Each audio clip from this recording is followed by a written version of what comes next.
Fear and Trembling is a book by Søren Kierkegaard, written under the pseudonym Johannes the Silentio. Kierkegaard is famous for having multiple pseudonyms. The purpose of this is not to confuse the reader, but rather to make him come up with his own conclusions. The subtitle of the book is Dialectical Lyric. That is to say, the first part of the book takes a lyrical form, while the second and much more extensive part takes a dialectical one, where there is a back and forth discussion of ideas, in which a thesis and an opposing antithesis resolve themselves into a synthesis. Through the biblical story of Abraham sacrificing Isaac, Kierkegaard, as a great explorer of human psychology, looks into the anxiety that must have been present in Abraham when God commanded him to offer his son as a human sacrifice. However, the book is not primarily concerned with the story. It uses the story to draw the reader's attention to certain very fundamental questions. In the preface, Johannes suggests how incomprehensible Abraham's faith is. Abraham didn't question God, didn't complain or weep, he simply obeyed God's orders. We are presented with 4 different scenarios of the Abraham and Isaac story, all of them in which just as Abraham is about to sacrifice his son, God stops Abraham and points him to a ram that he is to sacrifice in Isaac's place. This takes up the lyrical effort at conveying to us what Abraham actually went through. In the first version, Abraham tells Isaac that it is not God that commanded to sacrifice him, but that he is doing it himself. He says that it is better that Isaac believe him to be a monster than that he loses faith in God. In the second version, Abraham follows God's command, but because he cannot understand God's wish in ethical terms, he saw joy no more. In the third, Abraham understands God's command as a test of his ethical view and begs to God for having been willing to sacrifice his son. And in the fourth, Abraham follows God's command, but he is filled with anxiety and is visibly trembling. This makes Abraham lose faith, as well as Isaac. In the speech in praise of Abraham, Johannes establishes Abraham's greatness on 3 counts, in respect of what he loved, God, of what he confidently expected, the impossible, and of what he strove with, not with the world or himself, but again, God. He is considered as the father of faith. Although the author can admire Abraham lyrically, there is still the question of whether he can understand him. The second part of Fear and Trembling is given over to the Problemata, which are prefaced by a preamble from the heart, taking up the dialectical form.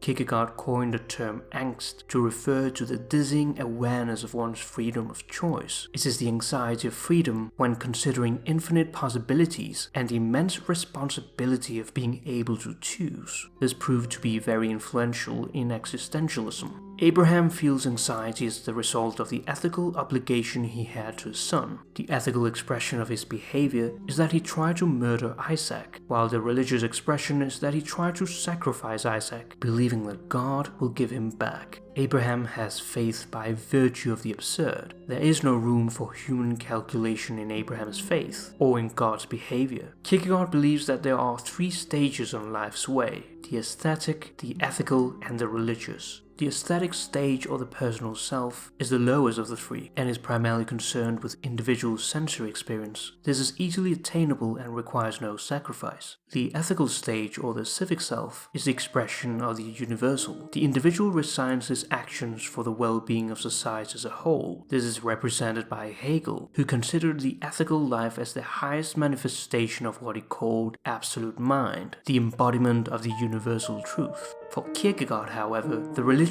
is the highest of all stages. One must go further than the ethical and make a leap of faith. The religious stage finds the single individual in an absolute relation to the absolute. One exists in a private relationship with God, above the ethical, represented by the universal. Kierkegaard believes that faith begins precisely where thinking leaves off. The general message of the book is that the notion of faith is so far cheapened that what is talked about is not properly called faith at all. Kierkegaard himself savagely criticized Christendom, represented by the Danish established church. Johannes tells us that he himself is not a man of faith, and that though he can speak about Abraham, he could not emulate him. We assume that having faith is easy compared to doing philosophy, but Johannes remarks that he can understand Hegel, a notoriously difficult thinker, but not Abraham. We are introduced to 2 important concepts: the night of infinite resignation and the night of faith. The Knight of Infinite Resignation allows himself to resign from the nature of the world. There is no faith without prior resignation, other than a cheap version of it. Resignation is renouncing one's most cherished beliefs, reconciling oneself with his loss. It gives the example of a young man falling in love with a princess. He knows they can never be together, and the idea of being together is absurd. This expresses itself into eternal love, which would assume a religious character, an eternal form that no one can take away from him, allowing the pain caused by his unsatisfied desire to reconcile him spiritually. The Knight of Faith does exactly the same as the other knight did, but he takes it one step further. He places complete faith in himself and in God, and since with God all things are possible, even if it is humanly impossible to be together, he still believes that in this world they will be together through divine possibility. By virtue of the absurd, the Knight of Faith regains everything he gave up in the movement of infinite resignation. These two movements combined make up the double movement of faith. Abraham makes the movement of infinite resignation when he gives up Isaac,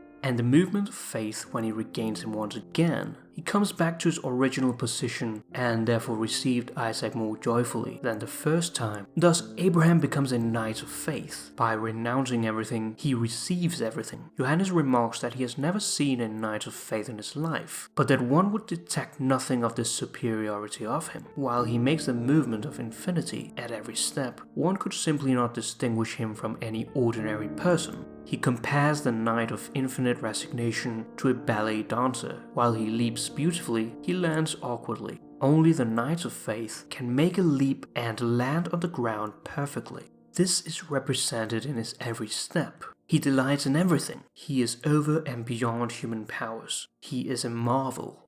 The first of the Problemata asks the question, is there a teleological suspension of the ethical? Abraham is prepared to kill his own son, even though in doing so he does nothing for the universal, and is treated as murder by the ethical. However, since Isaac is ultimately saved, there must be some higher court of appeal than that of the ethical life. This is the teleological suspension of the ethical. The ethical becomes secondary to hold some other end, or telos, the religious stage. Fear and Trembling, in a nutshell, argues that the religious is higher than the ethical. However, this conclusion is up to the reader. The second Problema asks, is there an absolute duty to God? Johannes again defines the ethical as universal, which he in turn associates with the duty to God. Every duty is a duty to God, insofar as God is the universal. However, there is no direct relation to God. Kant and Hegel argue that there is no absolute duty to God. We cannot justify our actions by saying God told me to. All moral law should be universal. For instance, it is never right to lie, regardless of the circumstances. In other words, the ethical is the universal, hence the outer realm is higher than the inner realm. Johannes challenges this, suggesting that there is an absolute duty to God, as in the case of Abraham, faces that paradox that the inner is higher than the outer. There are three figures: the tragic hero, the aesthetic hero, and the knight of faith. The tragic hero is open to everything as he surrenders to the universal. The aesthetic hero has the possibility of taking on the burden of secrecy, violating the demands of the ethical. And the knight of faith cannot speak because he cannot be understood, as he is isolated from the universal. He is in constant temptation and being put to test, hence fear and trembling. However, he is the only one to have an intimate relation to God, addressing him as thou instead of he. The third Problema asks if it was ethically defensible that Abraham did not disclose his undertaking to anyone. Disclosure is associated with the universal, and hiddenness with a single individual. Abraham acted as a single individual, isolated from the universal, and as such, his actions could not be explained or disclosed. In the Epilogue, Johannes suggests that life's tasks not to be solved by acquiring new forms of consciousness in which tasks virtually disappear, so that succeeding generations inherit the solutions without having to face any problems.